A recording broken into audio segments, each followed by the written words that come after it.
დღევანდელ სასამართლო პროცესზე გარდა გამომძიებელ გოგიტა ხარატაშვილისა დაიკითხა კიდევ ორი გამომძიებელი პოლიციელი და მათ შორის ერთი გამოკითხული მოწმე არის პარლამენტის სამეურვეო სამსახურის ერთ-ერთი წარმომადგენელი, რომელიც ასევე გამოიკითხა გუშინ 8 პირიან პროცესზე.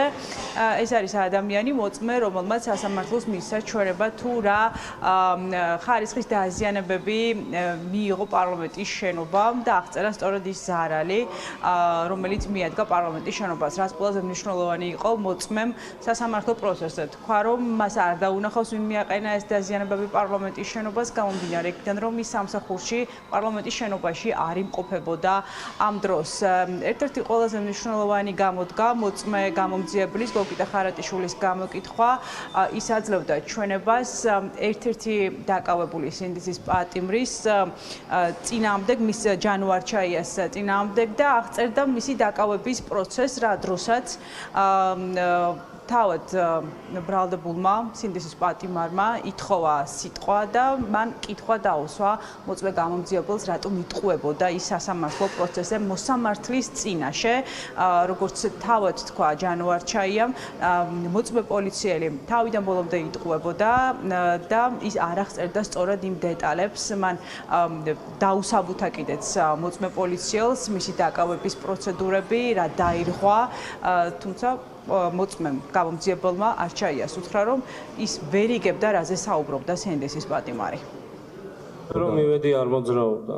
გაჩერებული ხო ლიბანის ქუჩაზე? რასაკეთებდა ხომ არ შეგიძლიათ მითხრათ? ბატონო? რასაკეთებდა ხომ არ შეგიძლიათ? მანქანასთან იდგა მარტო. გადმოსული იყო მანქანიდან.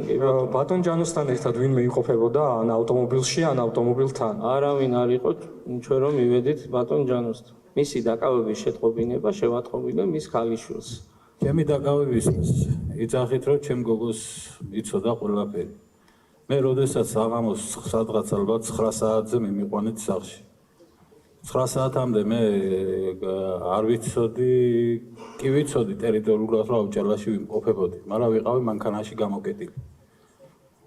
ხელდორგილებში. რატო არ იცოდა ჩემმა ოჯახმა, რატო არ მომეცით სარის განხორციელების უფლება? რომ ეთქვა, ჩემი გოგო, კარგად გეხსოვებათ ალბათ თქვენი სახლში მოსვლის შემდეგ სასწრაფოს გამოძახებაც დაგჭირდა, მეუღლე გამიხდა, ცუდად გეხვეწებოდით, ჯერ რამდენი ხანი სასწრაფო გამომიძახეთ, კალი დიაბეტიანი მყავს მეთქი. რატოა ეს ტყუილები საჭირო, რომ იძახით, რომ შევატყობინეთ გოგომ და ოჯახმა იცოდა. როდესაც არავინ არ იცოდა, მე სად ვიმყოფებოდი. დილას გოგო გავიყვანე სამსახურში დავტოვე, სახლის ჭიშკრიდან ამყვა მანქანა დამდებდა მთელი დღე.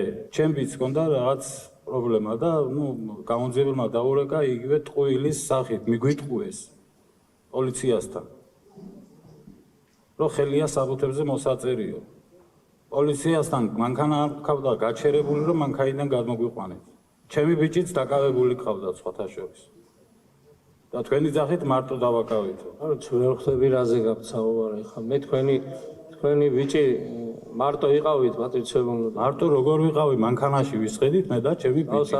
შემიძლია იმ გამომძიებლის სახელი და გვარსაც გავიგებ, ვინც დაგვიბარა იქ. ვადებში იქნა გაკეთებული შეტყობინებაც ხა. თქვენ რასაც ყვებით, არ ვიცი, ჩემთვის უცნობია ხა. მეტყობა არ ვიცი. მსგავს ადგილს ფაქტი არ ქონია, რა ვიცი. სინდისის 11 პატიმრის საქმეზე სასამართლოს ხდომა 12 საათზე დაწყებული ხდომა ამ დრომდე მიმდინარეობს და ამ ეტაპზე უკვე ბრალდების მხარე პროკურორები წერილობით მტკიცებულებების გამოკვლევის ეტაპს ასრულებენ. 6 საათამდეა გაწერილი სასამართლოს ხდომა, როგორც ყოველთვის 6 საათზე დასრულდება და მომდევნო ხდომა კვლავ განახლდება პროკურატურის მიერ მოყვანილი მოწმეების გამოკითხვით.